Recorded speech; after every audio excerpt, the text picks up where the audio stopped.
Also looking for evidence-based writing opportunities. We used to have a standalone 4th grade test, so every 4th grader had to take a writing test, and every 7th grader had to take a writing test. Those are no longer part of the STAR. Instead, every grade level has an opportunity where they have to actually write text evidence passages to support their answer. And then finally, all the accommodations. We will go 100% online this December. So all of the retesters in December will have to take their test online. We will not have a paper copy any longer. However, the new test questions don't go into play until the spring. Everybody across the district is teaching any content. TA put out what's called a blueprint. You have a sample in your packet, board members, of a 3rd grade math blueprint, but all the blueprints follow the same reporting model. So if you see across the top, there's reporting categories. This particular assessment has 4. They have numerical representations and relationships, computations and algebraic relationships, geometry and measurement, and data analysis and personal finance literacy. But if you read it across, you'll see that under reporting category 1, there are 4 readiness standards and there are 10 supporting standards. Our readiness standards that the teachers teach, those are essential for the current grade. So think of being ready for that grade level. The supporting standards are standards that we teach in preparation for future grades. So they support what the student's going to be learning, but they're still assessed. You'll see across for reporting standard 1, you'll have 7 to 9 questions. They don't tell us exactly, but it'll be 7 minimum, 9 the most. One thing that's going to be very different this year is the number of points, 10 to 12 points. In the past, if you had 7 questions, you had 7 points. They were all multiple choice. Every question was worth 1 point. Now they have changed some of the type questions to be 2 points, and we'll show you some examples tonight. Across reporting category 2, you'll see 11 to 13 questions with 13 to 17 point values possible. In geometry, there's 5 to 7 questions with 6 to 10 points possible. And in data analysis and financial literacy, there are 3 to 5 questions with 3 to 6 points available. So when a principal or a teacher looks at this blueprint, the most important thing to look at is that the 3rd grade math test that will be administered in the spring will have 30 questions. 23 of the questions will be worth 1 point. That's the max. And 7 of the questions will have a range of being able to have 1 to 2 point value. So while it's only 30 questions, the point value could be up to 37 points. You'll see that in a couple of samples that I show you, and you'll understand the rationale behind it. One of the most important things is that there are going to be 14 new type items. In the past, we had multiple choice. That was the only type item that we had. So now there are 14. I won't go through the definitions, but I will show you examples. So we have equation editor. We have text entry, graphing, number lines, inline choice, hotspot, hot text, and fraction model questions. We also have drag and drop, multi-part, multi-select, match table grid, short constructed responses, and extended constructed responses. Those are the 14 different and new type items. I'll start with text entry. This is probably one of the simpler ones. It's just a different format because the test will be online. Students, instead of checking an answer of A, B, C, D, the student types in the word or the phrase. So you'll see here it says, please answer in the box. In paragraph 9, the word debut means, and then the student would have to type in the answer. There are drag and drop opportunities. On these type questions, The answer choices are embedded in the question. For instance, if you look at the science 5th grade in purple here, it states, what is the correct order of the steps that form sedimentary rock? 5th graders should know those steps. Move one correct answer to each box. They would have to take the 4 answers given. They've already put weathering, so they would have to put the 4 answers given into the format here. They would drag the answer and drop it where it is. It's no longer just which one of the items is part of the process. It's now lists the entire cycle by dragging and dropping in the correct order, and you follow the errors. They have one that's called hot text. In this type question, the students have to read the paragraph. Then they have to go to the answer choice and they have to highlight the text evidence that supports the answer. So again, it's not a multiple choice. They have to read it. It could be a word, it could be a sentence, it could be a phrase, but they would have to highlight the part that actually supports the answer. There's also one that's called a hot spot. Hot spot type questions deal with graphics. So there's 3 different types of graphics. These are also worth up to 2 points.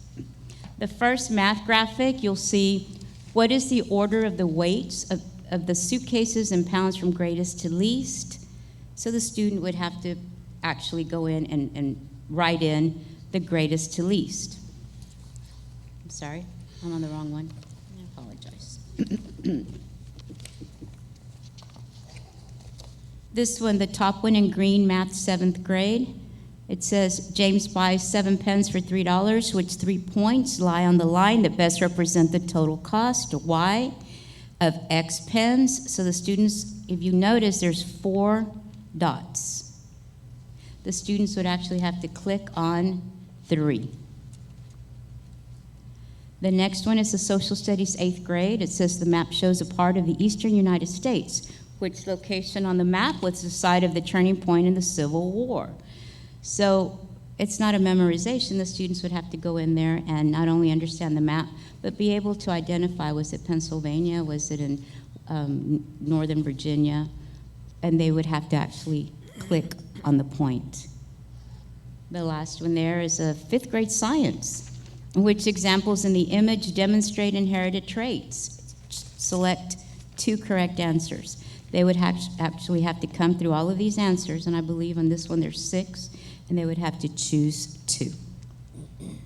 If a student tries to proceed by only choosing one, it will catch them, and it will tell them you need another answer. So that is one of the accommodations that they're helping us with. It also has a 2-point value. If the student gets one of the question's answers right, they could get that answer correct, but just not get the 2, if they didn't get both the answers. The next type question is the fraction model. In these type questions, the students get blank images, like a blank graph, like you see in the sample here. To the right, under the green section, it'll ask them to shade a certain amount. Shade 5/6, 4/6, whatever it asks them to shade, they have to come in and shade. Or if you look at the 3rd grade question below, here it's actually asking them to create their own graph. This one says to create a model showing 5th, 6th in his garden. You complete the model so that it's shaded to represent the fraction 5/6. So they would actually have to click where it says create model, right here, and then they would have to create one of their models. It could be a circle graph, it could be a bar graph. So the students do have to know all the different type graphs and be able to go in and shade it, 5/6. The next one is actually graphing, and you'll see there that it's for our higher grades. There's the 6th grade math example, and then there's an Algebra 1 math example. In this one, the students draw lines, points, or they drag bar graphs or other functions to answer. So again, they're given the line graphs, and then the students, for instance, would have to follow Starting with this point for this one, it says the graph shows point L. What is the location of a point 5 units down and 2 units to the left of point L? Plot the point on the coordinate grid. So they would have to actually do what the question is asking them to do, right? Plot down 5 over 2, and then plot that answer. The next one is called a multi-part question. Students are used to one question. They're used to a passage with maybe 4 answer choices. These particular questions are worth up to 2 points because there's 2 parts to every answer. There's an A question and a B question answer, or a part A answer and then a part B answer. So right here, and this one is saying, to read it, and then it says to answer the following question, you have to answer part A. Then part B is always going to say, how does part B support part A? And that's a 5th grade ELA. There's an 8th grade social studies over here. It's the same thing. They're going to read a part of a paragraph, then they're going to answer part A, and then part B needs to support part A. And same thing with science, 8th grade. Those multi-part, if a student, for instance, gets the answer right in part A, but doesn't know the answer to part B to support it, they could still get that 1 point. But if they got both the answers, they would get the 2 points. Okay.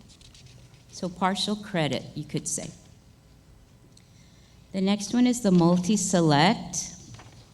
If you look at these type questions, it says select 2 answers. This is an ELA for 6th grade. The children have to select 2 answers from 5.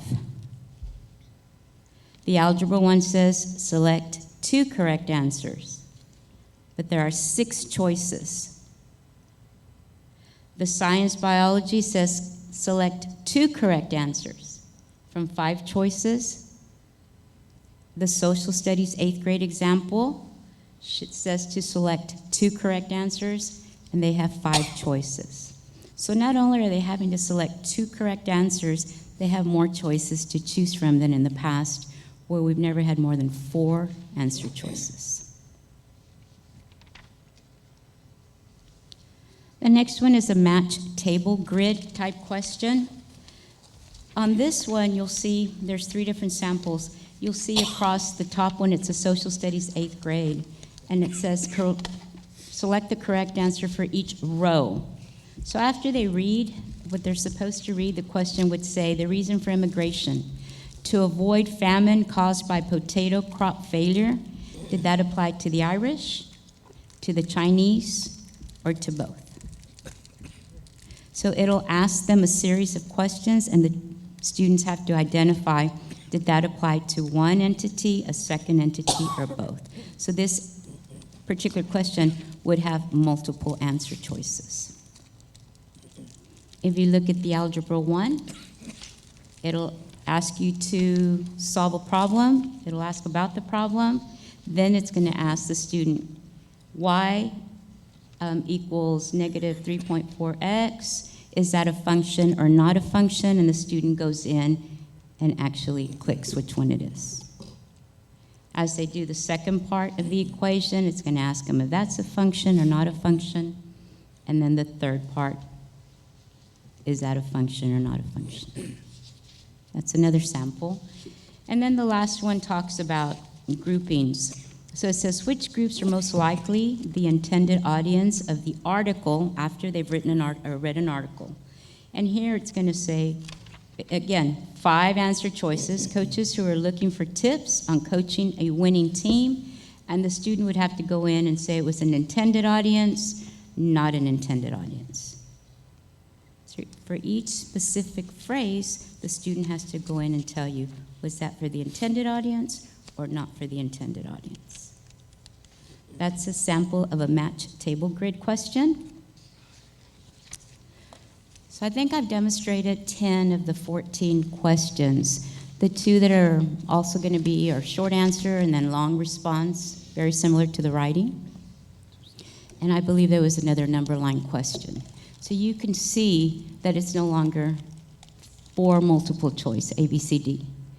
Every type question in every grade level, whether it's ELA, math, science, social studies, U.S. history, biology, algebra 1, they're all going to have these types of questions embedded.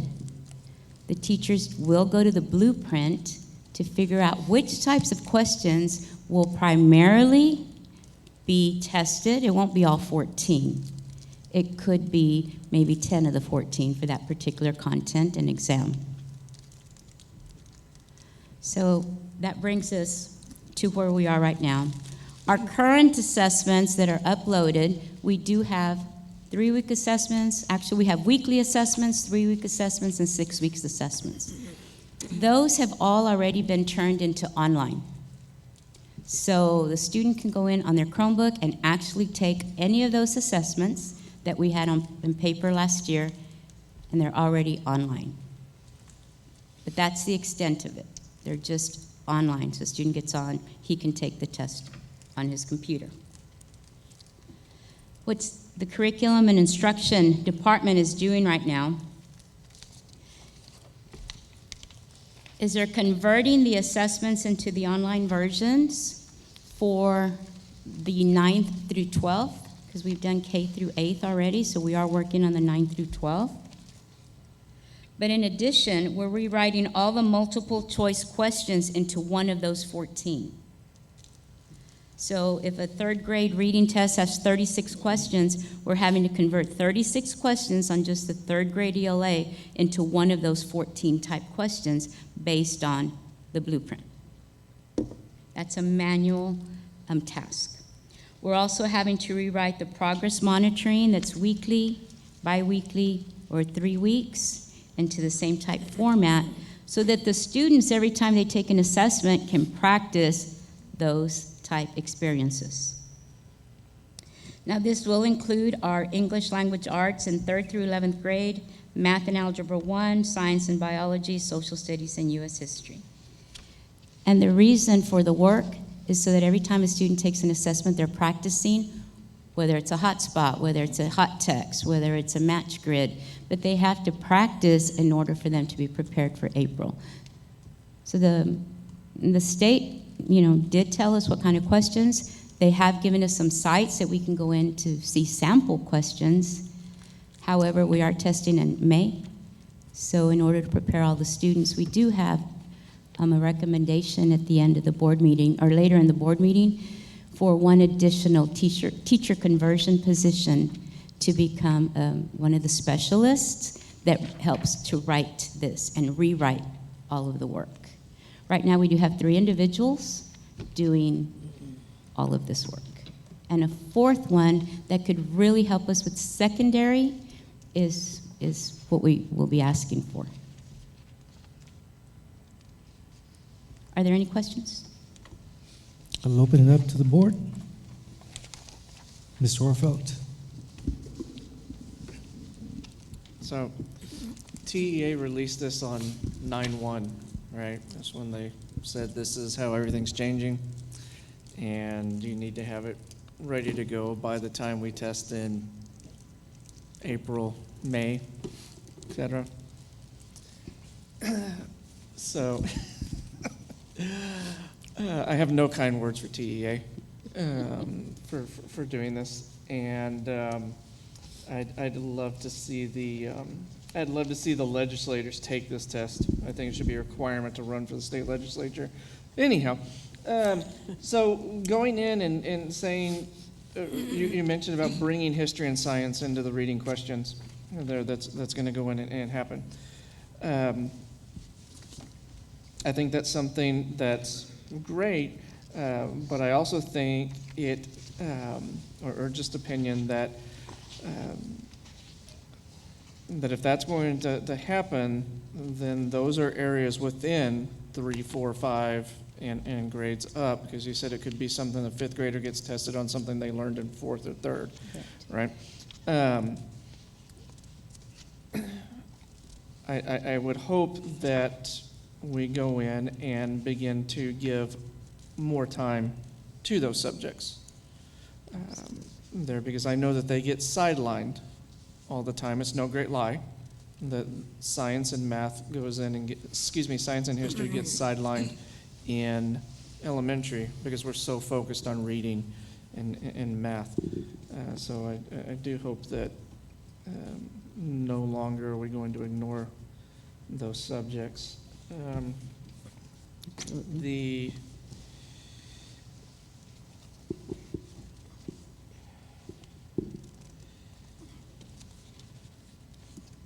Yeah, no, I just don't, I don't have anything nice to say about TEA and dropping this on everybody right at the last minute. So I do hope, though, that we can focus more on history and science in elementary now that it is going to go in and be tested. And I guess the other thing would be, since it's going to be all online, we're going to have to rely on our network structure, and then we're going to have to rely on I guess the state's infrastructure, because who does the legislature pay millions of dollars to give the test? Pearson?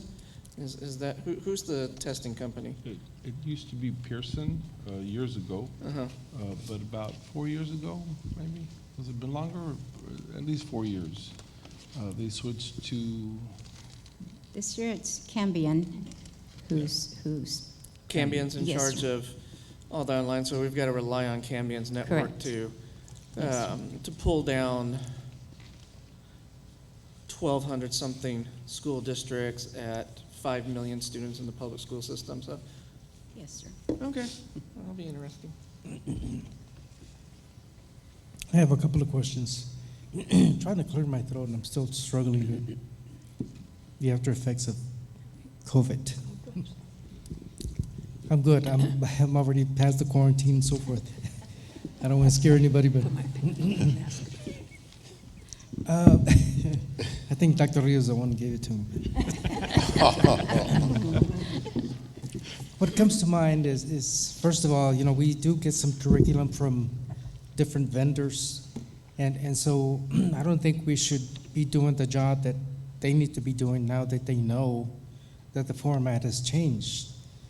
It used to be, the multiple choice answers, and even at that, we've addressed some issues where the answers were incorrect, all 4 of them. So we had that difficulty, but I think they need to start getting the message that if we are to use any curriculum outside of what we have here, they need to do their own clean and answer choices based on the new redesign. And then the other part that comes to mind is, we have students that require everything from large print to having some assistance in some of the test areas. So there's a new world out there of choices for the responses. And I keep thinking just the vocabulary alone, and then charting, which is something that students are not used to, and that especially in the area of science, it makes it very difficult.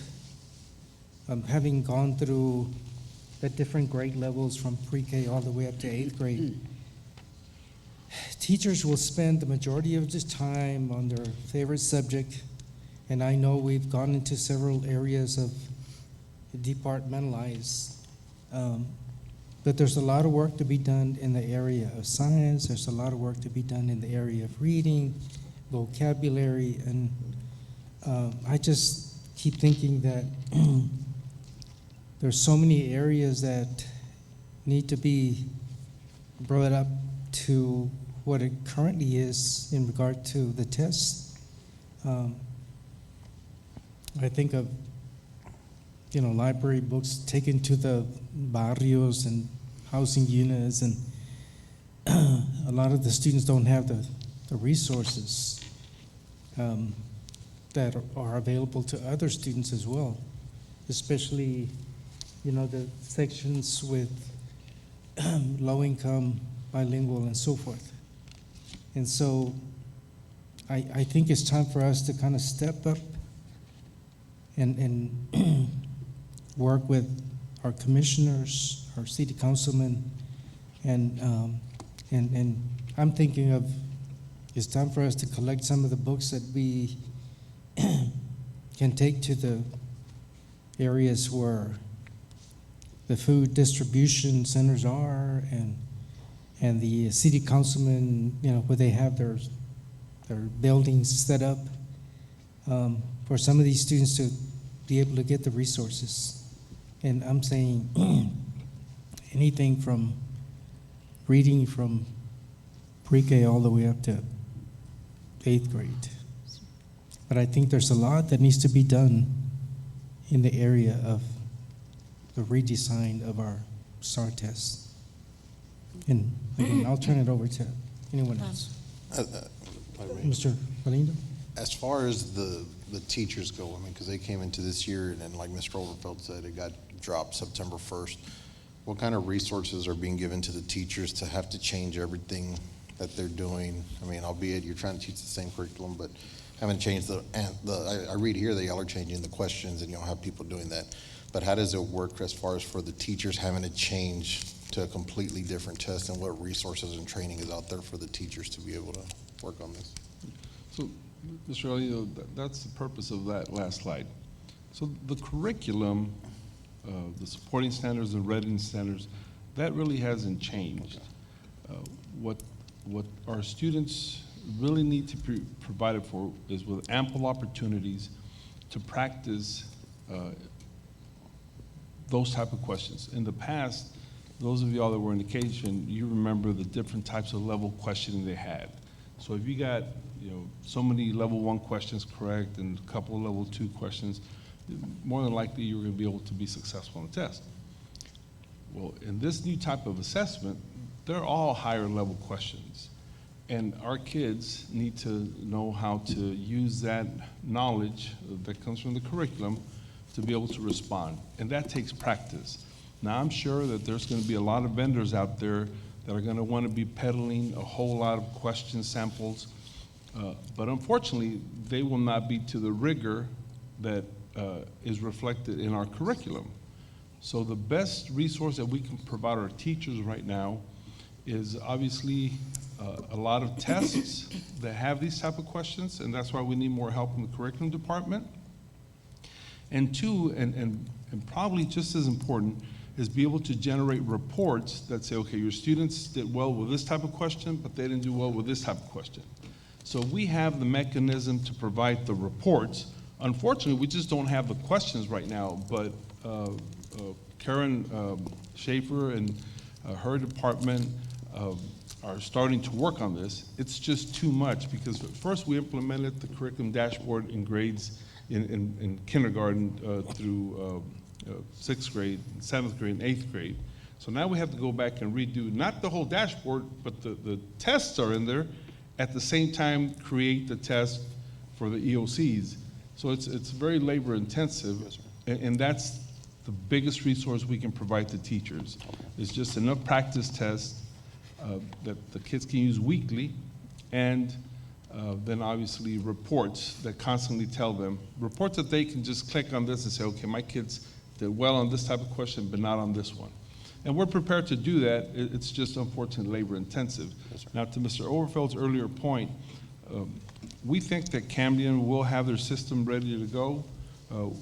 Over the last 18 months, we've acquired enough laptops where kids can have laptops to practice on it.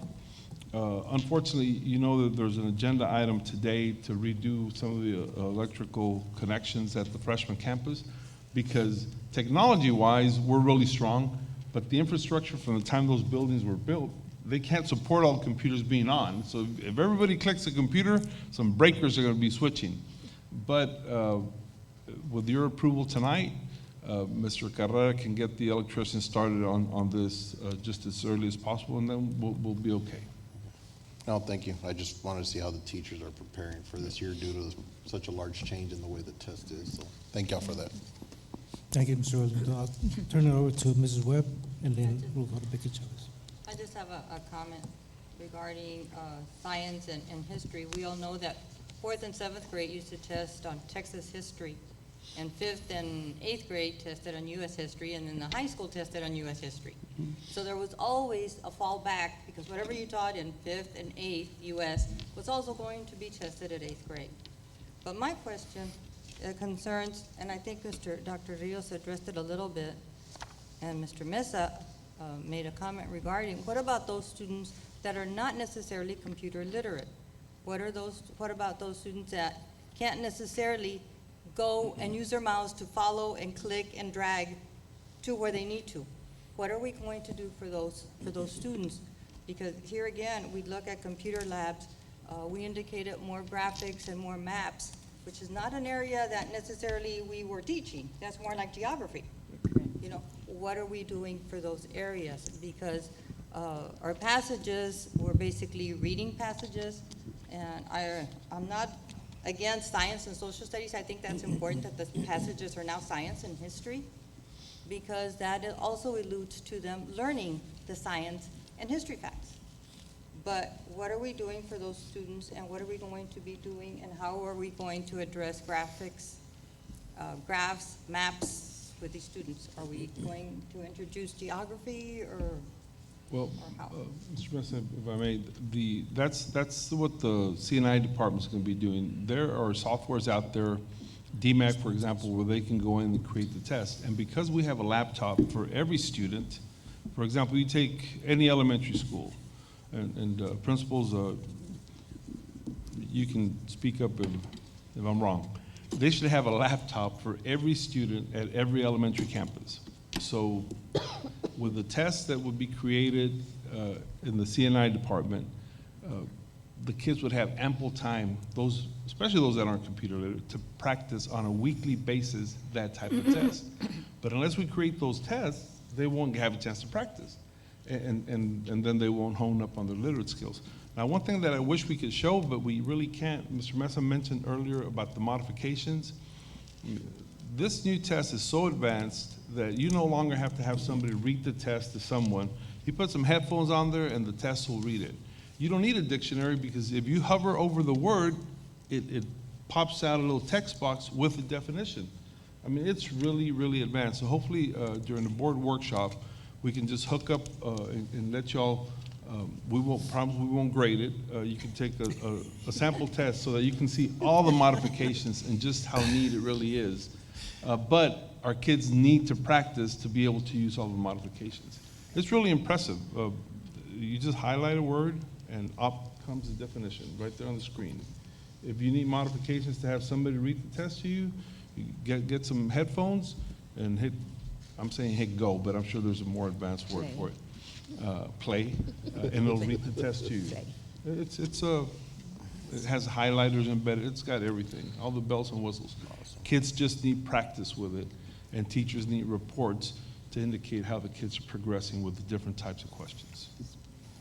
One more thing. On another note, when Dr. Rios mentions practice, will we also be embedding something in there for our parent trainings, where they can come in with their child, where the child is practicing and the parents are at least getting an idea as to what they can help with at home as well?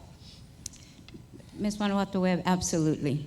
We have our parent meetings. We have 2 per month at every campus. This year, they've gotten very creative to where they're joining teams. So 2 or 3 campuses will get together, invite all the parents to one so that it's a bigger group, so that this way we can have more of those type sessions, but that's a very good idea.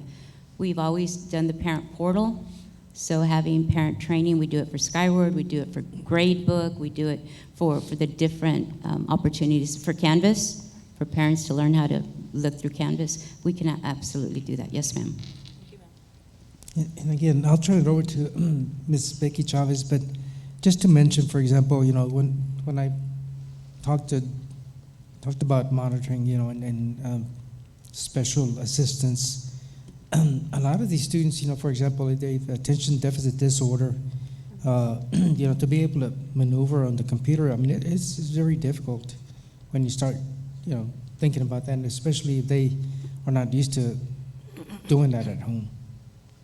So there's a lot of practice that needs to take place in between. But I'll turn it over to Becky. Well, Chavez? Yes, I think each one of you covered a little bit of what was in my mind that I wanted to bring forth.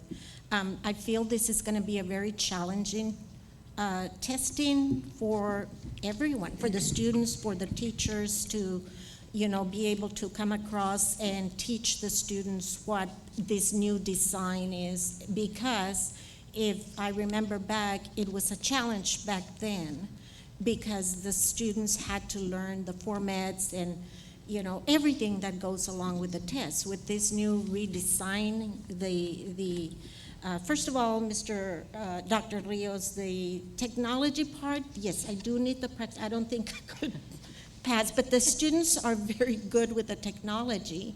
I don't think that would be much of a problem. However, we have to think of those students that the home environment.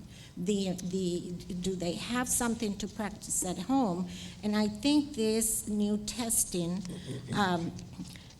is going to involve tracking students also, and just a lot of practice and looking at how we can involve parents more. And I'm glad that their parents are joining in teams, but I think that this is going to be really a challenging in every respect, and they're going to have to be knowledgeable in every subject, because as you pointed out, there's 14 questions, but different design, but you don't know exactly what's going to be on the test. So really, it's a knowledge from every subject area when they test in the sciences or the mathematics, the vocabulary being super important for our students. And I just wanted to bring that forth, that I think with everybody working together, and they can be successful, but it will be challenging. Thank you, Becky. Anyone else? Okay. Thank you. So, again, there's a complete redesign, and there's a lot of work to be done from every end. Thank you so much. Next report that we have is item 8B, Facilities and Construction Update. Israel Carrera. Good evening, Board President Mesa, Dr. Rios, and members of the board. Let's have a short presentation.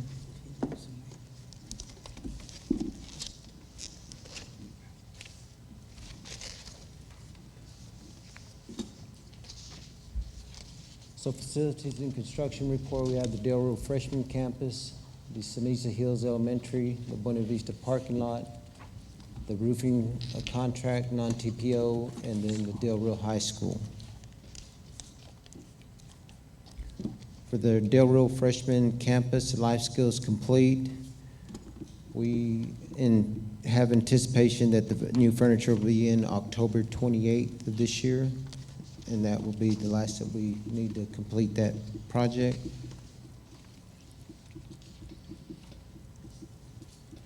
On the Ceniza Hills Elementary Campus, the exterior framing is approximately 99% complete.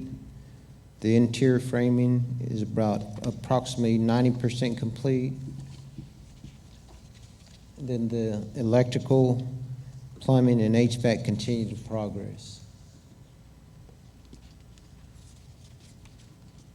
On the Buena Vista parking lot, placement of the seal coat started today, and we anticipate to add the cold mix sometime this week.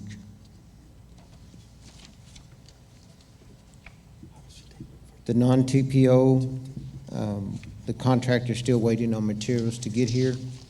As soon as they get here, they'll start on this SPC and then take the tiles from here and replace them at San Felipe Memorial Middle School.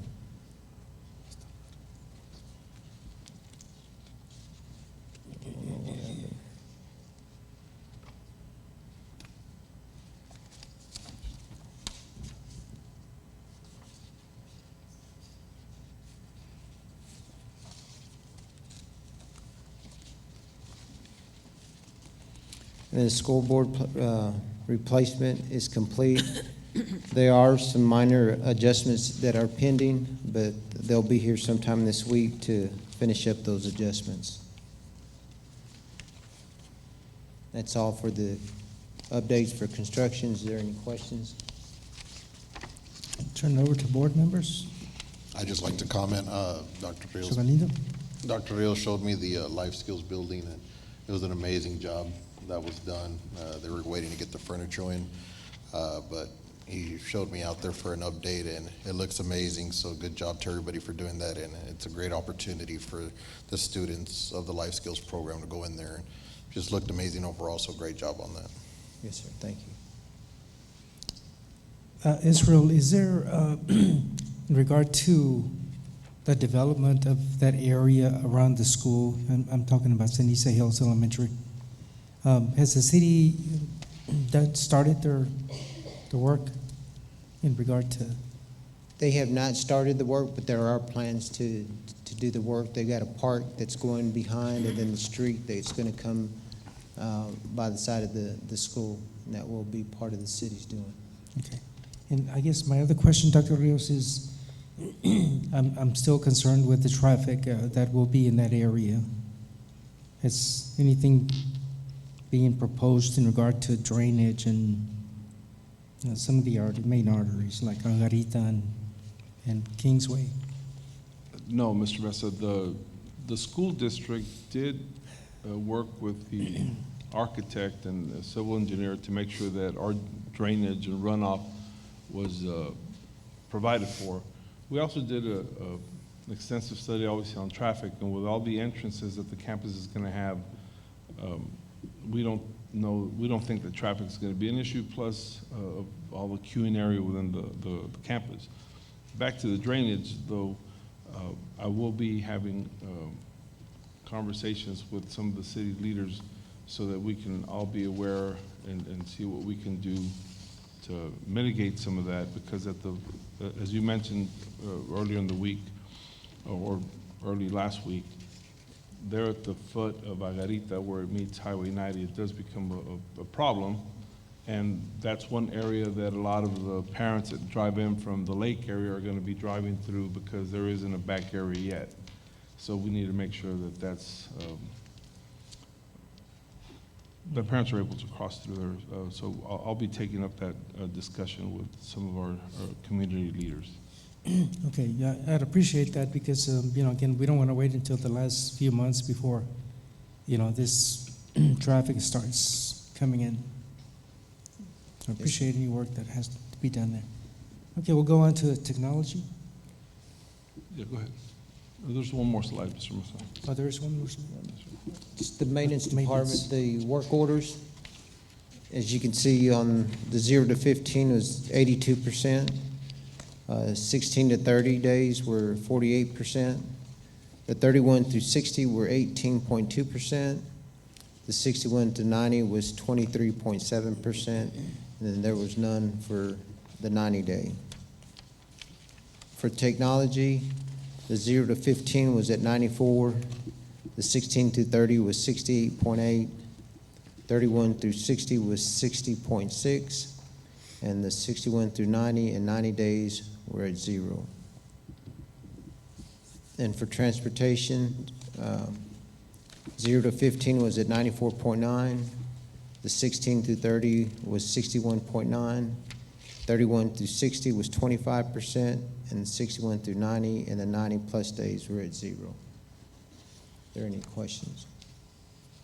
Questions, board members? No questions. Thank Thank you sir. so much. Thank you, sir.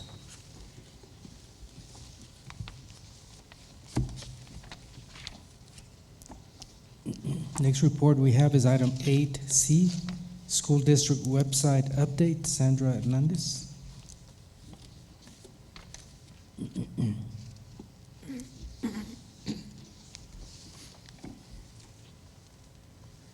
Good evening, Mr. Mesa, Dr. Rios, and members of the board. My presentation today is on the school district's website, and so I want to take a little bit of time to,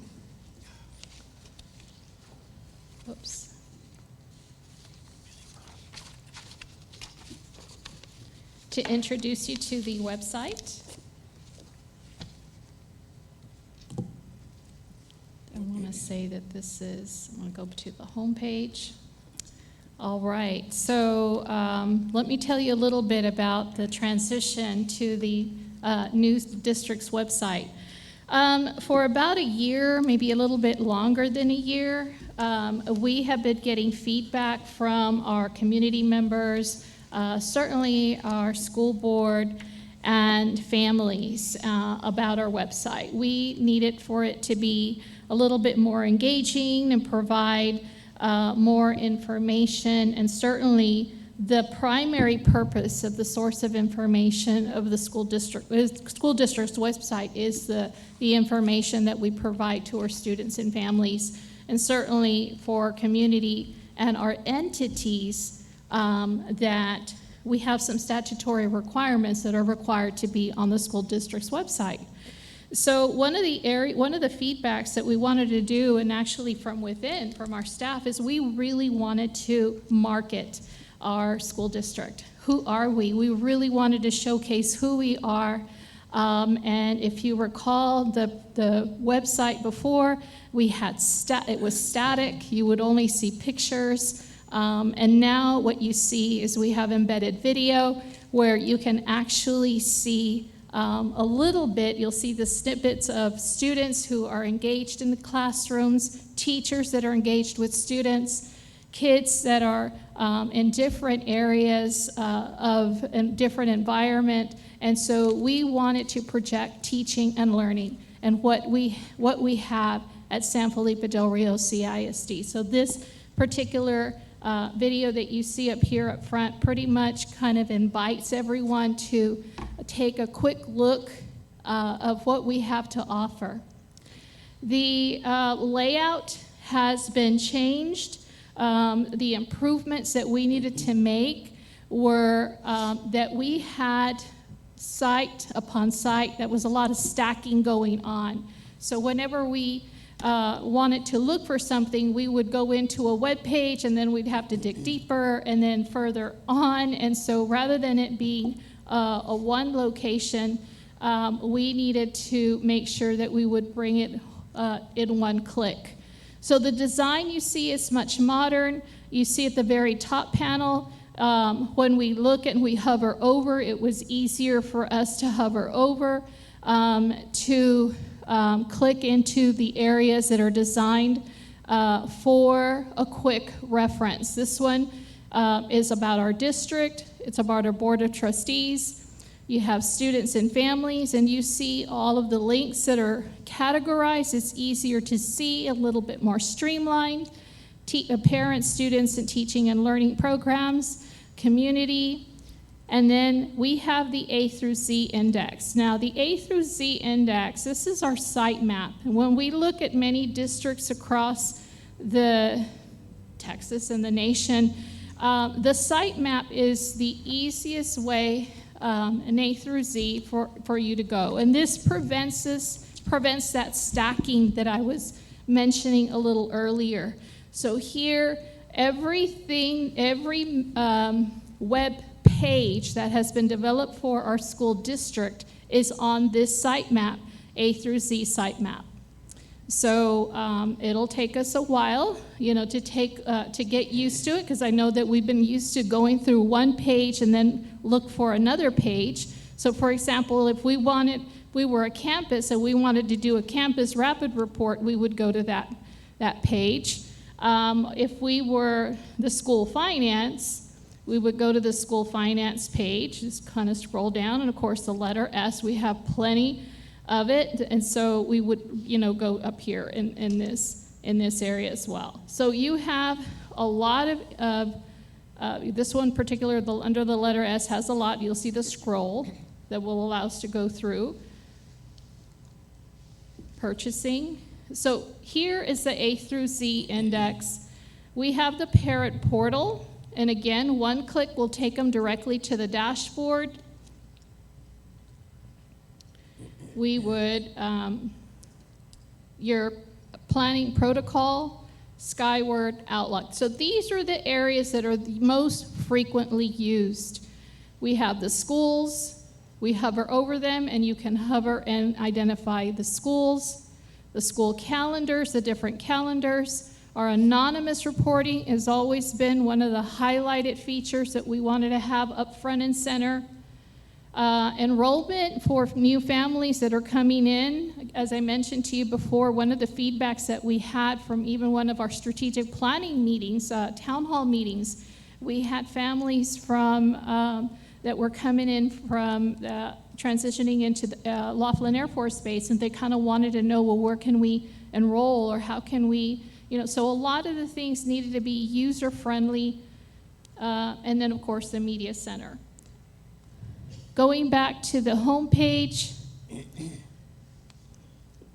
we wanted, again, this is an opportunity for us to showcase what we have in our schools. Now I will say that our website is still under construction.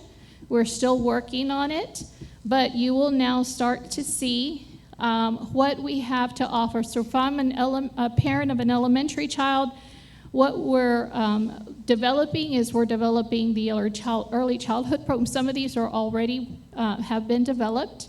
Bilingual, gifted and talented, STEM, fine arts, robotics. We know we have elementary robotics, elementary UIL. So these are going to be developed, and we're anxious to really show our families what we have to offer.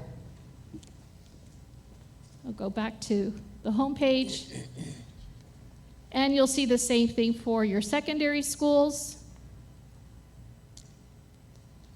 The programs that we have to offer: CTE programs, early college, high school, athletics, fine arts, and UIL academics. So again, it's about featuring each of the schools, and then what we're hoping to develop here very quickly is recruitment. And so we know that not only are we recruiting for enrollment of our students, but we're also recruiting for teaching, for teachers and employment. So here, right now, this is a placeholder. We have the front line, which offers what we have to offer in terms of vacancies. But we're going to further develop this particular page so that we then now include other features that teachers who come to work for our district will have. So we'll add some more additional features. For example, we want to showcase how when they come to San Felipe del Rio, you as a board offer a wonderful package for coming to work here, not salary and benefits. And so when we want to be able to showcase those things, about when they come to our district, why we would want them to come work for our school district. So it is an informational hub, of course. It's something that's required, but we also want it to be a wonderful marketing piece to showcase our school district and how proud we are. We have the press releases. Of course, those are scrolling. They're also, they can continue to take a look at more stories, but everything that you see there is going to be very quick at a glance. The whole idea is to make it as efficient as possible. Okay, so as I mentioned earlier, it is a work in progress. We did roll it over. Once we start working on this behind the scenes, it's in pre-production. We actually work with the outline, with the shell, if you will. So before we start moving it over, we want to have as many of the sites that we had in the previous location before we would roll it over. We did have a hiccup in terms that COVID did affect not only here locally, but of course our company that we work with, they were affected by COVID, so it did cause a little bit of a delay. But we're back on track. We've rolled the website over. It's still being developed as we move along, and we're very excited about all of the new features that are coming soon. And at this time, if I can answer any questions that you may have. Sorry, Ms. Russell, Sandra, have we linked the video, Strategic plan? the strategic plan? Yes, we did. Is it ready to debut, or Yes, will it have sound? yes, we can do that. Oh, sorry, So we but could- it should link from, there you go. Starkest meeting of two cultures along the Rio Grande. South of Del Rio, it's a culture very much dominated by Hispanic influence. And north and west of us is a culture that very much dominated by the Anglo-cowboy Western experience. And you see students living in both cultures and excelling in both cultures. In a rural area such as ours, a lot of times we feel like, we're overlooked when it comes to, in this case, education.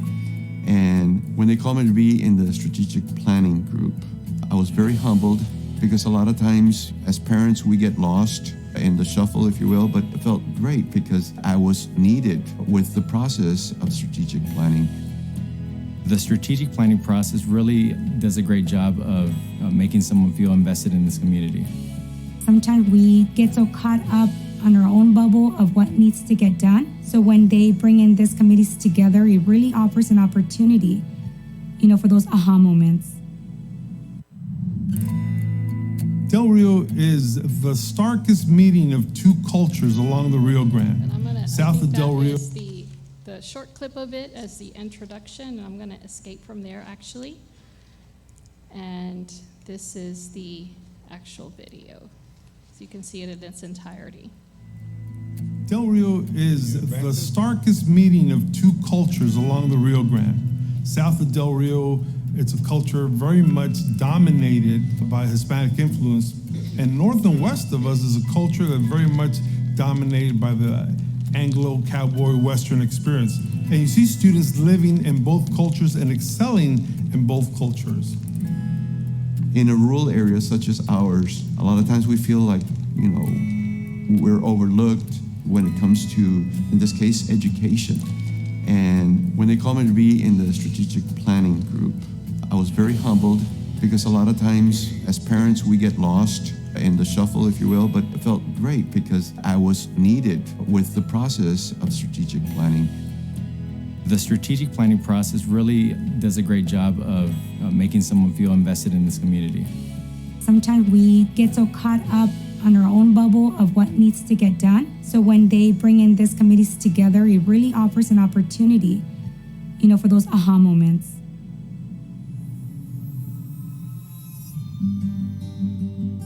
San Felipe Del Rio CISD is a wonderful learning community. We look towards innovation, we look towards embracing the growth of our students, and how can we empower them for college, career, or the military. Being called in the strategic planning kind of made me feel noticed. It helped me talk about what I see as a student point of view. When they asked me to be part of the strategic planning, I was a little nervous at first because there was a lot of adults when I walked into the room. So it did make me feel very special, and I was very appreciative to have been part of this. Being in that room really empowers you. All the ideas during our walkthroughs where we provided feedback to each other, which is amazing. It's all about collaboration. Let's get all our great minds together to always push that limit, always be innovative in order to produce the best opportunities to empower our students to be successful. Participating in the strategic planning process allowed us a time where we could just focus on the community and their vision and their want for the district. And unless you make time for it, you seldom get that opportunity. This was huge. I felt honored and grateful for the opportunity to be part of the strategic planning process. What empowering students to excel means to me is that we set them up in a place where they can thrive in college, excel in the workplace, and make a real difference in the world. So my hope is that 5 years from now, we can look back and we can say, I was there when we planned for a new tech high school. I was there when we planned for dual language programs throughout the city. We've seen it with early college high school where we get first generation students a chance to get associate's degrees and be a step ahead when they get into college. We're gonna see it in the next steps as we develop new tech high school to give kids who don't thrive in the non-traditional setting a place where they can develop real world skills.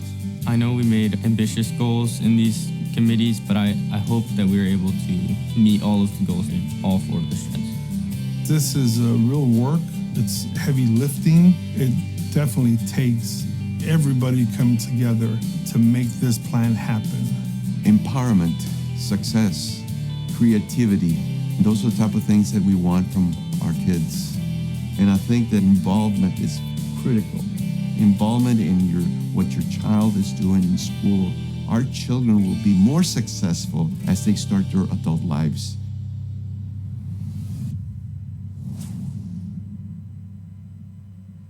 So, if you think that a picture is worth 1,000 words, when you see video, when you have the opportunity, you give parents in our community the opportunity to have an inside look through video of what we have to offer. It's inviting, and it shows that we're transparent. And, we're inviting people in. And that's the whole idea, is to invite our community in, is to invite our families in, to invite and you saw here through the strategic plan, this was a wonderful opportunity to be able to showcase what we have to offer and what we are building towards the future for our school district. I want to thank you, first of all, because I know a lot of work is Our team, is yes, our going on. communications team did a fantastic job. And as far as the website, I went in this afternoon, and it's just 100% better. The videos, just the clarity is just outstanding. But again, one of the best things that we have developed is, yes, the strategic plan. It is awesome, involving everyone, students, parents, and educators, administration, and so forth. It's just amazing. I'll turn it over to any other board member that wants to comment. Josh? It's good to me. Okay, thank you so much. Thank you for the opportunity. Next report that we have is item 8D, San Felipe de Oro CISD Education Foundation Annual Report. Griselda Martinez. And I guess Mr. Amisqua is not here. I'll be assisting her. Oh. Okay. Okay, Griselda's warming up her knees. I'm getting there. Okay. You just tell me when. Good evening, everyone. I'm really excited to be here today, not just because I see former students, former colleagues, former bosses, but I'm just in awe of what you all are doing. I see you from the comfort of my home, board meetings, but being here, I mean, it's a different feeling. Well, on to what I'm here for, because I'm like Mr. Mesa, I can go on and on and on. Okay. Thanks. The Education Foundation Board. The purpose of the SFDR-CISD Education Foundation is to enrich, strengthen, enhance, and support the school district by funding educational projects and activities not otherwise provided for by the public monies that directly benefit our school district staff and students. Our members are Sylvia Owens, Dora Fernandez, Maite Casas, Janie Garcia, Sandra Hernandez, David Ortiz, Aaron Rodriguez, Nancy Rodriguez, Elaine Soto, and our officers, George De Leon, Treasurer, Dr. Carlos Rios, Secretary, Eddie Amezcua, Vice President, and yours truly, President. I tell you, I might add here that the reason the Education Foundation is really successful is that we can't do it without Dr. Rios and Sandra Hernandez's leadership and guidance. They're harsh taskmasters, and we get the work done. And of course, you see the bevy of beauties out there in the pictures. Don't forget to look at the pictures. Next. Our goals, very simple. To recognize educators' initiative and creativity, to recognize students' achievement, and commitment to learning, our work. Funding projects. That is a big hairy monster, but it's fun. Innovative teaching grants. We love our teachers. Student scholarships. Reward our students.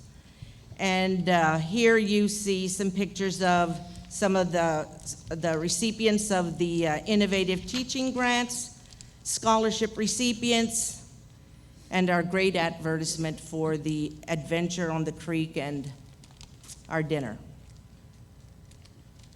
Scholarships for high school seniors. In 2021, SFDR CISD Education Foundation awarded 18 scholarships totaling $12,345. Due to the pandemic, board members personally hand-delivered scholarships to each scholarship recipient. It was hot.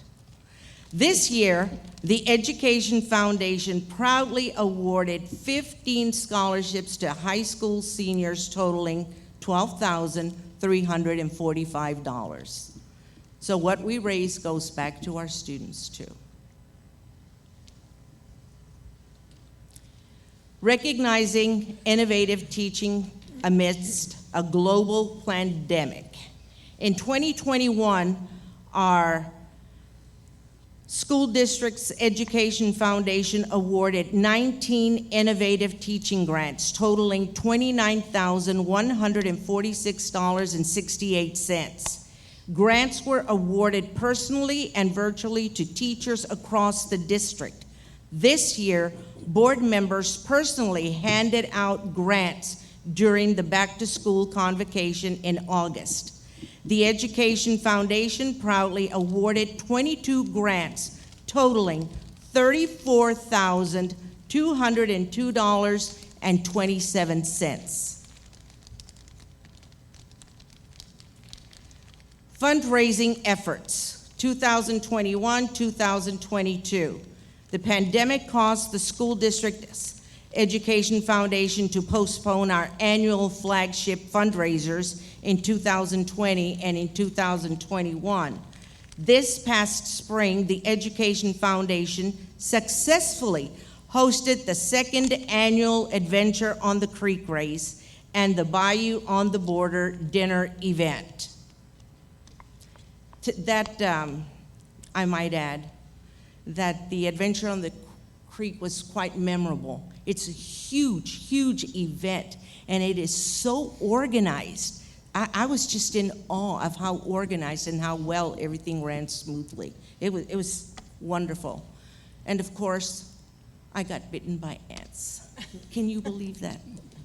But Aaron came to the rescue. I don't know what he had, but that spray was good. Fundraising efforts, 2021-2022. The pandemic caused the school district's Education Foundation to postpone our annual flagship fundraisers in 2020 and 2021.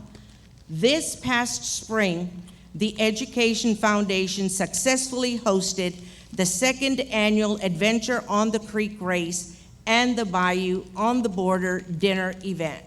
If you attended, I'm sure you had a great time.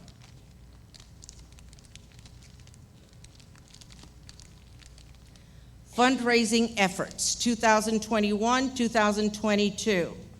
Our largest fundraising efforts come from the generosity of our friends in education who participate in our live and silent auctions.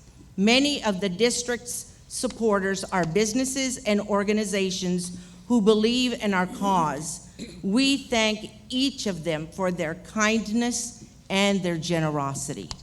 And of course, there you see logos of some of our sponsors that are very generous. Financial summary, 2021-2022, sorry. Public support revenue, if you'll see the chart there, which I can't see the numbers very well from here. Hopefully you can. Let me see. Adventure on the Creek.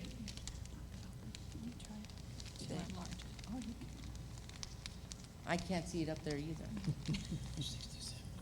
Sorry for the delay. I know you guys are tired. Okay.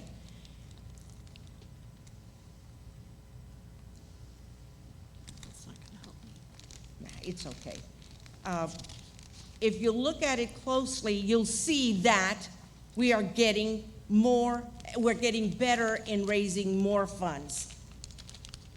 You brought the blind one to this. Okay. Can you see it? You want to read it for Want me me? to help you? Please. Okay. Sorry. That's all right, I can help you.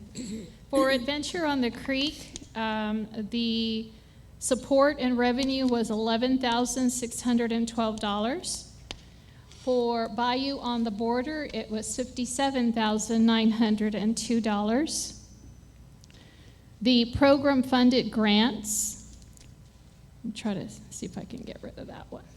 For the program-funded grants, ITG grants in 2021, $29,147 were awarded. In 2022, $34,202 was awarded. For program-funded scholarships, the 2021, $11,500 was awarded in scholarships, and in 2022, $11,000 was awarded in scholarships.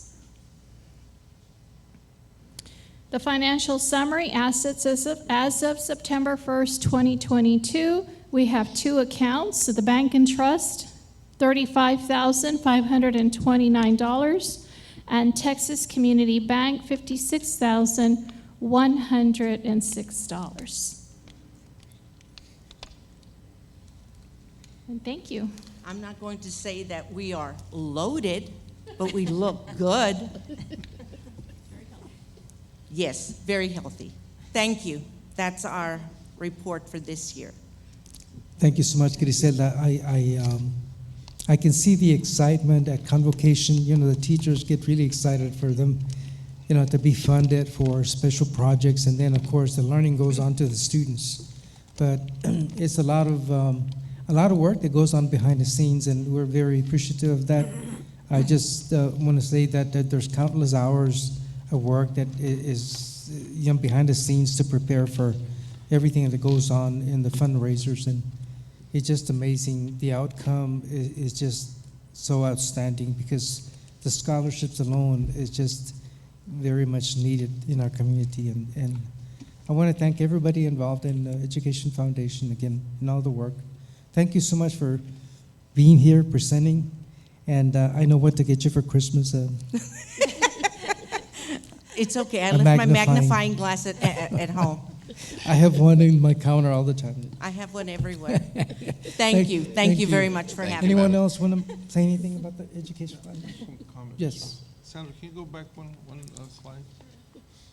Just for our trustees and anyone watching at home. The one on the investment, Sandra, right there. The one long-range goal of the foundation is to be able to increase the assets to such an extent that when we do have off years that we can't fundraise, that there be enough in the bank. So we welcome donations from anybody who's looking for a worthwhile cause. All the money that we have at the bank and trust, those are long-term investments that we don't want to touch, but we need that over the years to build so that in difficult years, we can either provide more or continue to operate. So I know it's a commercial, but if anybody is looking for a worthwhile cause to donate to, the Education Foundation goes straight to teachers, straight to students, and hopefully we can build up that amount over the years. So thanks for your leadership. Thanks for agreeing to be president. I don't know if you had a choice, but thanks for doing that anyhow. That's okay. Thank you, you, sir. Thank you. Have a good night. Okay, next item we have is a consent agenda. Again, there's been a correction to some of the minutes of a special, no, it was a regular meeting of the August 15th. And I was going to bring that up because I was absent at that meeting, and I don't know how I adjourned that meeting on the original one. So it's been corrected. Mr. Mesa, Yes. There's one bid item that's being removed and one contract. I think Mr. Carrera is going to present which items to remove from the consent. Okay. is if we would on C5, would need to be removed or pulled at this moment. And then F2.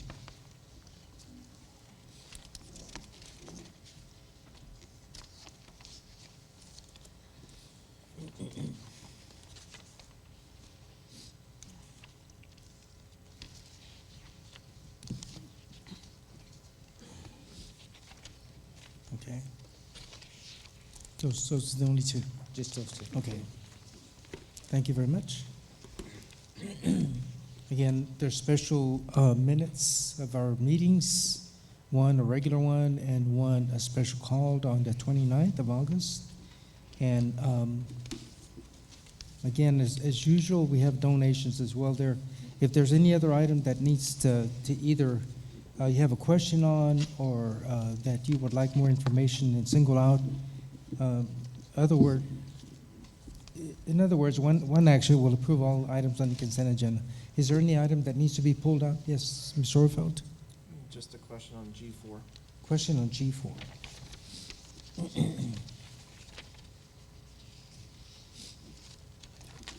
Is the unemployment insurance, is that supplemental to what we approved last month for our new insurance carrier? No, sir, this is just the district's unemployment insurance. Okay.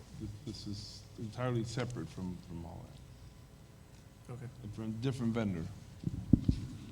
Okay, I guess I have to reword that question. Is that part of the at-risk that we used to have from TASB? No, I got to say, can you come to the podium, remind us, it's the same carrier, isn't it? We're just renewing it, or is it a different vendor? Carrier. Okay, who's the carrier? It is from, used to be with TASB, and now we're going with, what's the name? First Nonprofit, yes. So this amount is in addition to what we allocated at the last meeting? Yes, sir.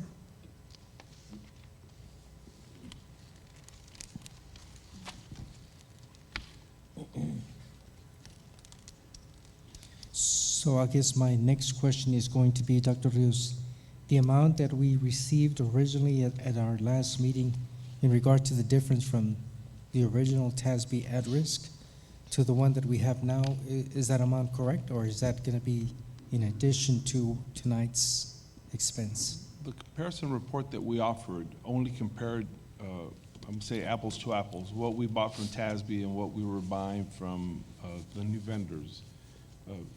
This would not have been in that comparison. So in essence, it is an additional amount of money, but it wasn't included in the previous slide that we shared with you. Okay, then would you be able to provide us the amount in contrast from what originally we paid TASB to the two different ones that we have now? Absolutely. We can provide that in a board update. Is that okay? Yeah, that's fine. Josh, any further questions regarding? No, sir. Okay. Anyone else? Is there any item that needs to be pulled out, or everybody's okay with the consent agenda? Any corrections to the minutes or anything? Okay, if not, I'll entertain a motion to approve the consent agenda as presented. Mr. Overfeld, is there a second? Mrs. Webb? All those in favor? Motion carries unanimously. And our secretary, could you read the donations? Just a few that we have. Yes, sir. The American Federation of Government Employees, $300 to Blended Academy High School. Leo's Wrecker Service and Storage, $501.39 to Del Rio Middle School for 24 clear backpacks and 2 packs of blunt tip scissors. Money Link Financial, $300 for North Heights Elementary for a refrigerator and microwave. Banco Internacional de Alimentos, $4,000 for Irene C. Cardwell for 400 backpacks. Mr. Geddes, $300 to Irene C. Cardwell, 30 RAM cards. McDonald's, $98, Del Rio High School For 15 McDonald's Be Our Guest cards. Sun Loans, $75, Early College High School, for 40 composition notebooks, 42 pocket folders, and 40 packs of wide ruled paper. Baptist Child and Family Service, $290 for Blended Academy, for 10 boxes of pocket folders and 5 boxes of pencil sets. Thank you very much. As always, we're grateful for the different businesses and organizations and individuals that donate to our district to assist our student enrollment and our different programs that we have throughout the district. Again, thank you so much for the donations, and we appreciate everything. Next item we have is item 10, administration. Consideration to approve first reading of TASB's policy update affecting policies DNA local, FFAC local. Sandra Hernandez. Good evening once again, Mr. Mesa, Dr. Rios, and members of the board. The administration will be presenting these two local policy drafts for first reading. These were reviewed by the Board Policy Committee this past week with the proposed revisions. In DNA local, the proposed revisions to this policy includes text under annual appraisal, clarifying that teachers who participate in the active cohort of the teacher incentive allotment designation system shall be appraised annually and are ineligible to receive less than annual evaluations. And in the FFAC local policy that we're bringing forward, this has been prompted by recent risk of fentanyl-related drug cases. The administration recommends the revisions to include text permitting the district to purchase and administer opioid antagonist medication to assist a person who may be experiencing an opioid-related drug overdose. New text has also been included to permit the district to purchase non-prescription medication that may be used to prevent or treat illnesses in the district's athletic program. Are there any questions from the board? Any questions? Okay, no questions. Recommendation, please. Yes, sir. It is the recommendation of the administration of the Board of Trustees to approve the first reading of local policy updates affecting policies DNA local, performance appraisal, evaluation of teachers, and FFAC local, wellness and health services, medical treatment as presented. For the recommendation from administration, I'll entertain a motion for approval. Ms. Gonzalez made a motion and Becky Chavez made the second. All those in favor? Motion carries unanimously. Thank you. Next item we have is item 11A. Let's see. Consideration to approve the submission of an application to the Texas Education Agency, TEA, for a low attendance day waiver. Michelle Smith. Good evening, President Mesa, Dr. Rios, members of the board. In accordance with the Student Attendance Accounting Handbook, Section 3.8.1.4, low attendance day waivers, a school district may apply for a low attendance day waiver for a day in which school was held, but attendance was at least 10 percentage points below the overall average attendance rate for the district for the prior year due to weather-related health or safety issues. In the early morning hours of Tuesday, August 30th, 2022, the City of Del Rio experienced a weather event resulting in emergency alerts for flash flood warnings. Due to the weather conditions at the time and the seriousness of the emergency alerts, the district implemented a 2-hour delay to the start of the school day. Regardless of the 2-hour delay, areas throughout the city were still rendered impassable due to the flooding experienced that day. As a result, the district's attendance rate was calculated at 69.68%, which is more than 10% below the overall 2021-2022 average attendance rate of 89.28%. Administration is requesting permission to apply for the district-wide low attendance day waiver for Tuesday, August 30th, 2022. You have a copy of the waiver application and the supporting documentation in your packet. Thank you very much. Questions from board members? Recommendation, please. It is the recommendation of the administration that the Board of Trustees approve the submission of the application to TEA for the district-wide low attendance day waiver. Further recommendation, is there a motion? Mr. Alindo made the motion, seconded by Amy Haynes. All those in favor? Motion carries unanimously. Thank you very much. Thank you. Item 12, Technology and Operations, consideration to approve a real estate contract for the sale of the Wagon Wheel property and acquisition of property neighboring San Felipe Memorial Middle School. Israel Carrera. Good evening, Board President Mace again, Dr. Rios, members of the board. At your diocese, you should have a copy of the contract with Legacy Realty with the highlighted areas of changes that we've made to the contract. And what we're asking tonight is that you would assign this contract with Legacy Realty to sell the approximately 1.5 acres located at 108 Wagon Wheel Road.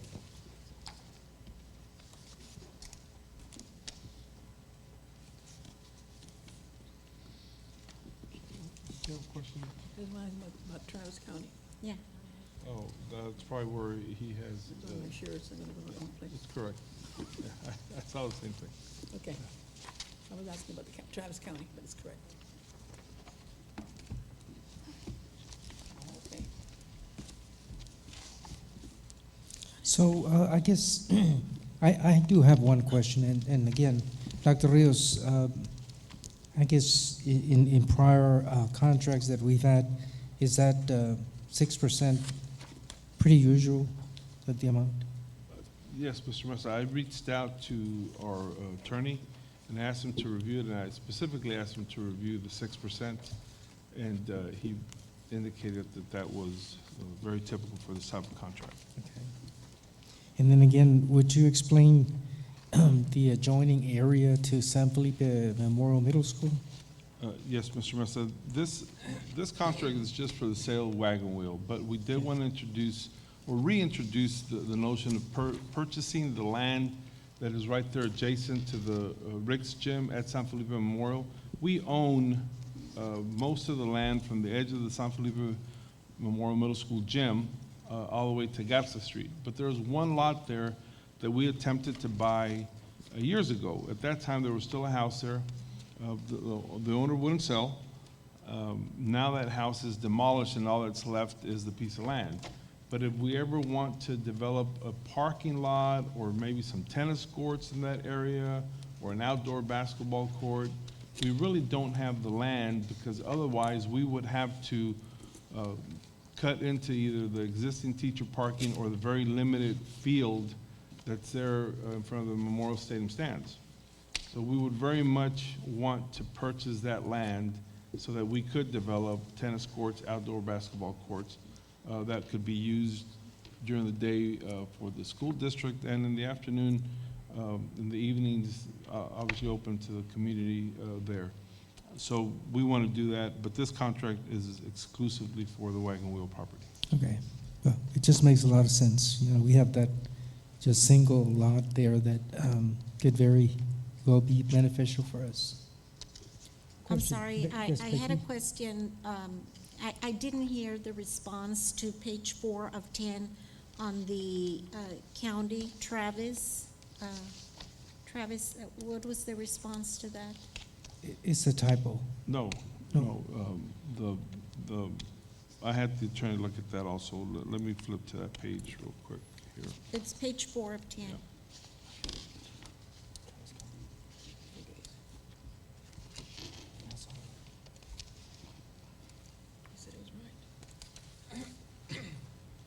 So it says, Mr. Carrera, that all amounts payable to the broker should be paid in Travis County. I'm assuming that's where his license is filed? Not for sure, but I'll check on it and follow up. Yeah. So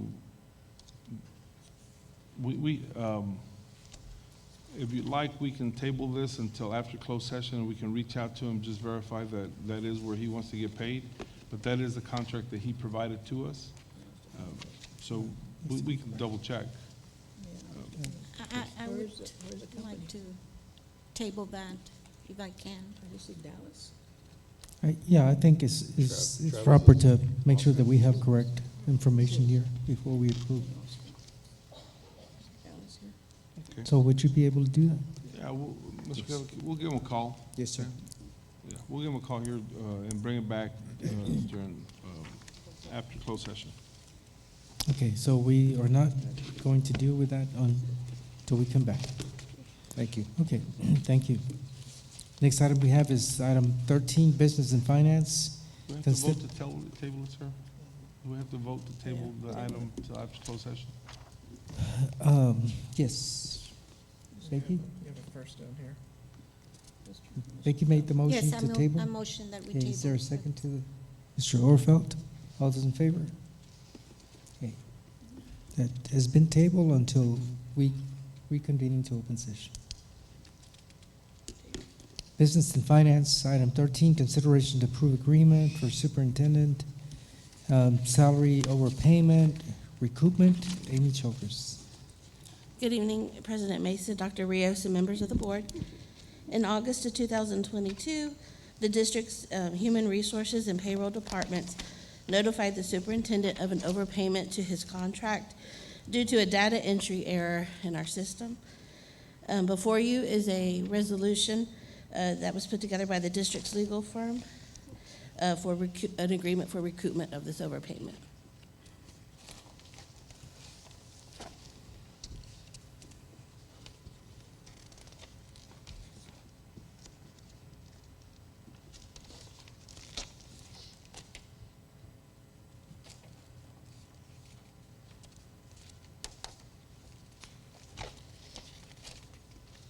Any questions from board members? No, it's a long resolution. Any questions? No, sir. I think everybody understands. Okay. No questions. Recommendation, please. Yes, sir. It is the recommendation of the administration that the Board of Trustees approve the agreement for superintendent salary overpayment recoupment. You've heard the recommendation from administration. Is there a motion for approval? Motion made by Becky Chavez, seconded by Mrs. Webb. All those in favor? Motion carries unanimously. Thank you. Thank you. Human Resources, item 14A, discussion and possible action to approve employee job descriptions and evaluation forms. Aide Garcia. Good evening, President Mesa, Dr. Rios, members of the board. In your board packet, we are requesting updates to 2 positions. One of them is computer technician, senior computer technician for CTE, and the other one, computer senior technician. The difference between these two is currently we only have 1 position, and it is at the CTE.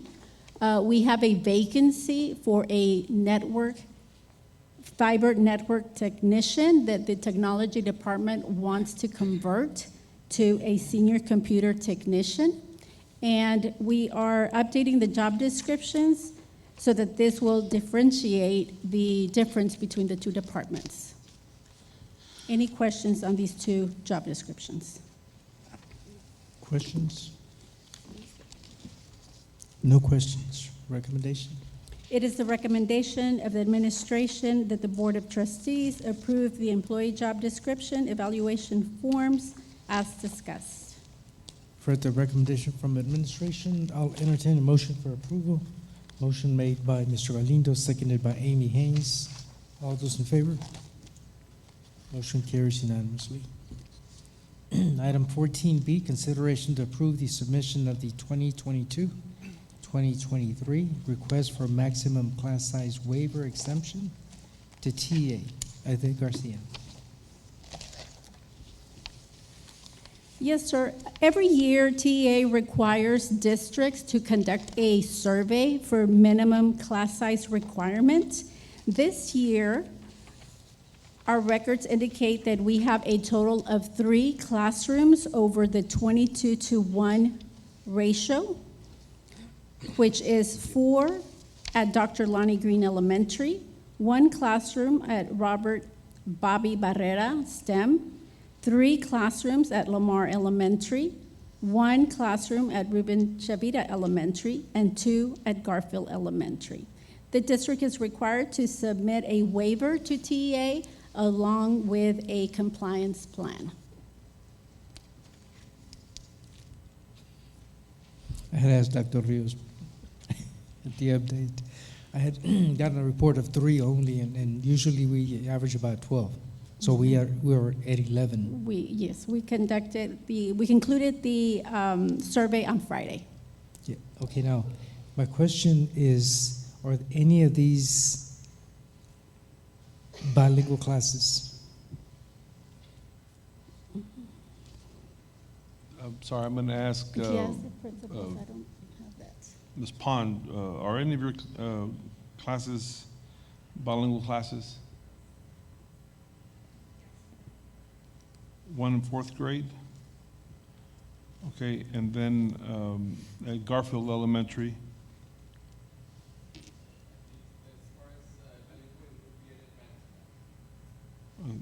Advanced, but one of these classes is bilingual? Okay, so that's 2 of them. And I know that earlier today, Ms. Garcia, you asked if the bilingual classes, if we could add a teacher to those areas. Yes, so are sir. those included in here still? No, because that's a 5th grade class. Oh, okay, that was a 5th grade class. Lamar doesn't have any. Well, the bilingual academies are Lonnie Green and Okay. Garfield. But we, just as a note, each one of these bilingual classes does have an instructional aid. I don't know if that makes it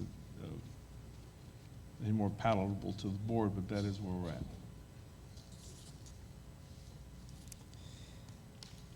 It's just that it requires a lot more planning on the part of the teacher to reach more students than the required one. So It's just, yeah, I understand, Mr. Mesa, if we may, we still have to approve the waiver because even if we hire a teacher, we don't have a teacher at the moment. I understand. But we will gladly visit with the principals and the students, look at the data to see how they're doing, and we could provide a board update as to the feasibility of moving to hire a teacher if a teacher is available. yeah, just, I know what it is, you know, in a bilingual class, you have different levels of students and different planning. So it just requires a lot more work if it's a bilingual class.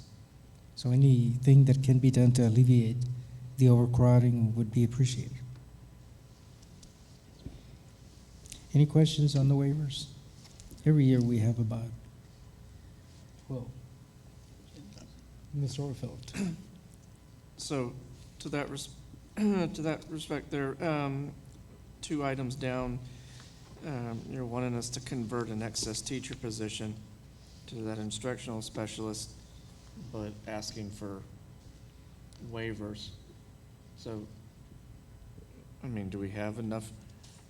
It just seems counterintuitive that we're throwing we're converting a teacher position, but we're asking for waivers. So I'm just curious how that works out. Well, both areas are needed. Here, if we don't get a waiver, again, these are elementary classrooms, and the position that we're looking to convert would more likely be a secondary position. And it's not that we don't have monies to pay for the teacher. It's that we don't have teachers to put in the classroom. But we do have money for both. I mean, we could, in essence, we could not file a waiver and fill all these positions if we had teachers available. Because money isn't the issue. The issue is having enough certified staff. Oh, that's just what I wanted to make sure of, that we weren't, it was a teacher shortage problem and not that we were deleting out positions.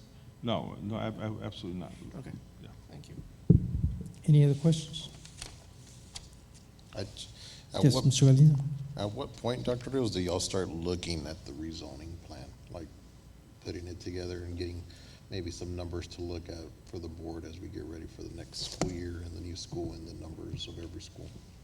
We have the demographer already, sir, and he's already put on notice that we need him to start presenting something in January. So I imagine that he will start working on it in November. Okay. in terms of making trips down here to visit with us or us going over there to visit with him. But we would like a preliminary presentation in January. And we think that the shifting would help some. Okay, sir. Thank you. Anyone else? If not, the recommendation, please. Yes, sir. It is a recommendation of the administration that the Board of Trustees approve the submission of the 2022-2023 request for maximum class size waiver exception to TEA and the compliance plan. Thank you very much. You've heard the recommendation from administration. I'll entertain a motion for approval. Motion made by Mr. Galindo, seconded by Becky Chavez. All those in favor? Motion carries unanimously. Mr. President? Yes, sir. Just another comment to the waivers. Earlier today in Cabinet, we also discussed the appropriateness of hiring retired teachers to fill some of these vacancies, particularly in the bilingual areas that still have. So hopefully we'll be bringing some recommendations to the board or hiring them under the authority that was given to the superintendent before the next board meeting. Yes, sir.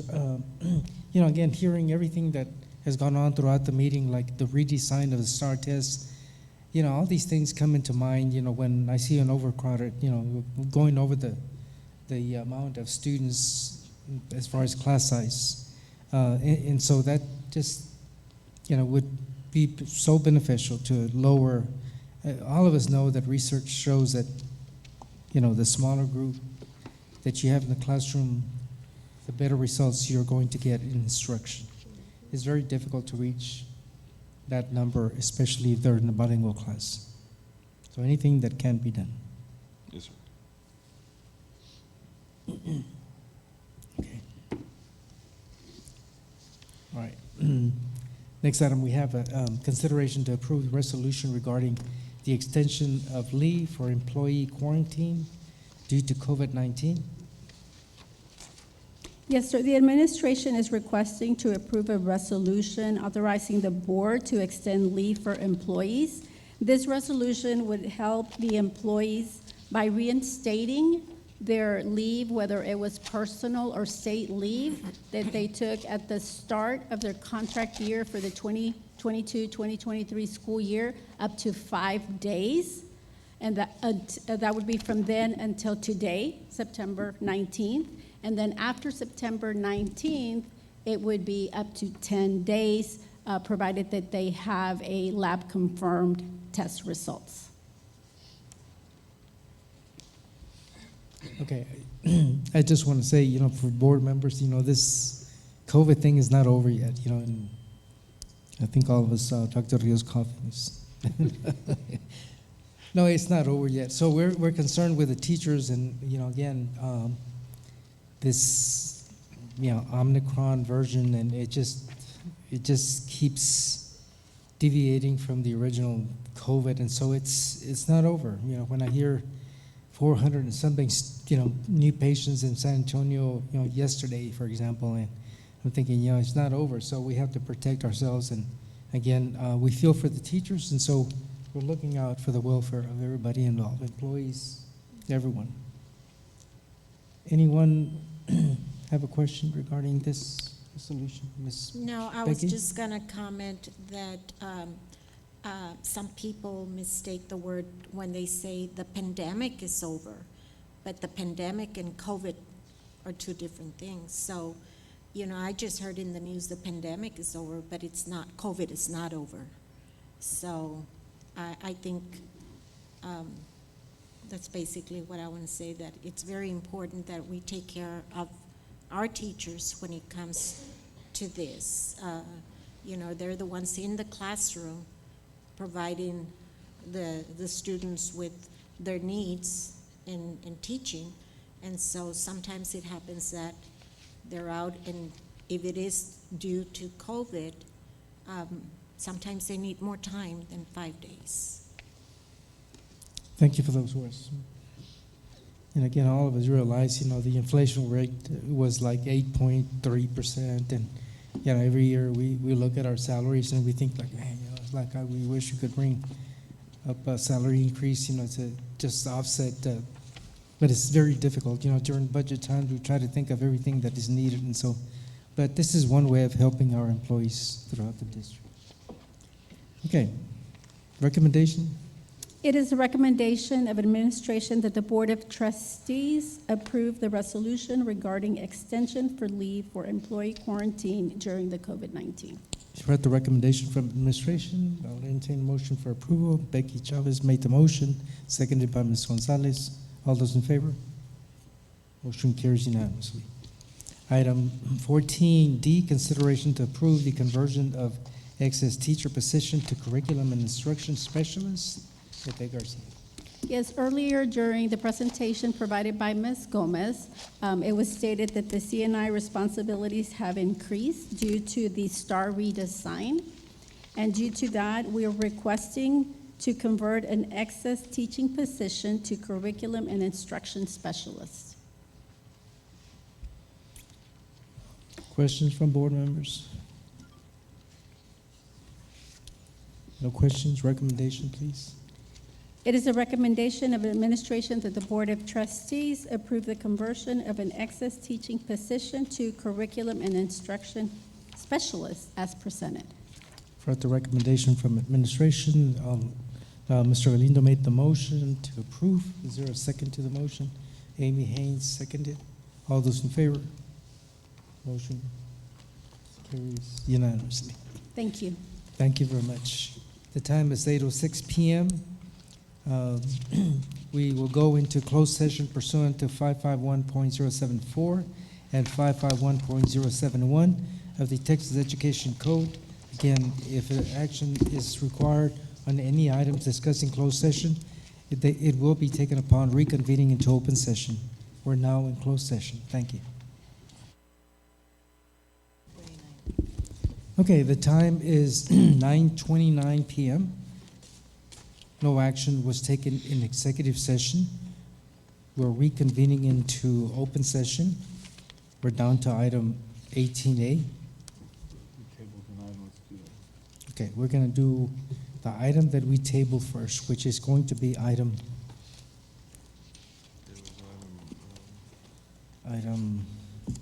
G, let's see. 12A. 12A. Consideration to approve a real estate contract for the sale of wagon wheel property and acquisition of property neighboring San Felipe Middle School, Memorial Middle School. Israel Carrera.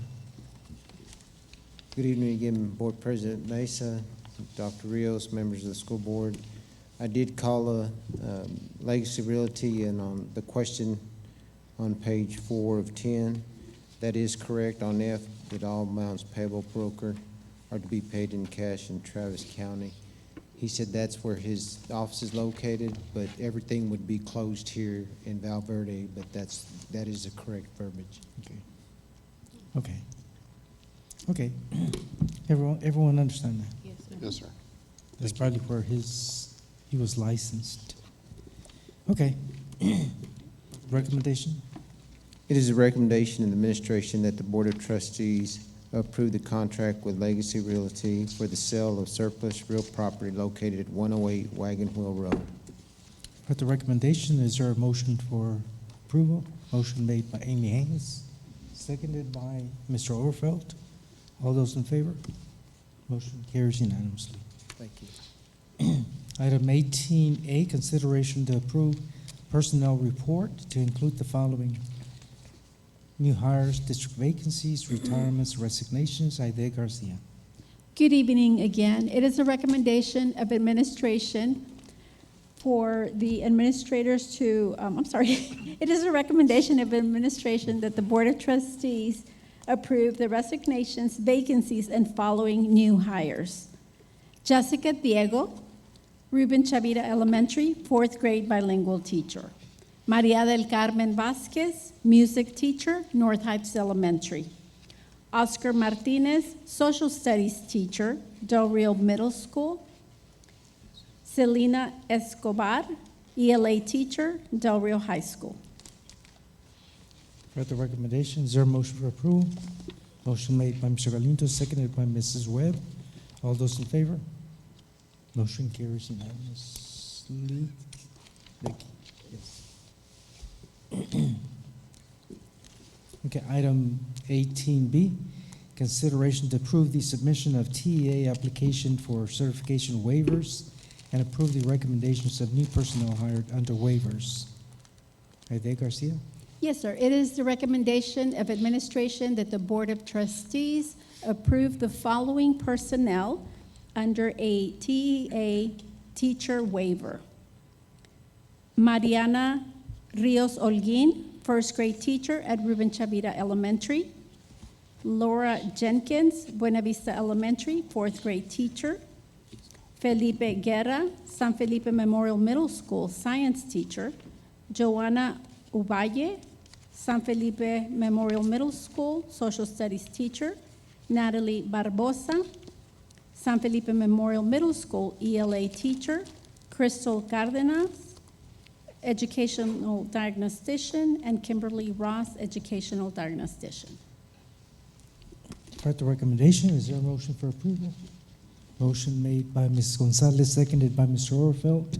All those in favor? Motion carries unanimously. Item 18C, consideration to approve the position of coordinator, student services for the Student Guidance and Learning Center. Aide Garcia. Yes, sir. It is a recommendation of administration that the Board of Trustees approve Mr. Tracy Richardson as the Student Services Coordinator for the Student Guidance and Learning Center. Further recommendation, motion made by Mr. Galindo, seconded by Ms. Gonzalez. All those in favor? Motion carries unanimously. Thank you. Thank you. There being no other items on the agenda, is there a motion for adjournment? Motion made by Mr. Overfeld, seconded by Becky Chavez. All those in favor? Thank you very much. We are adjourned. Motion carries unanimously.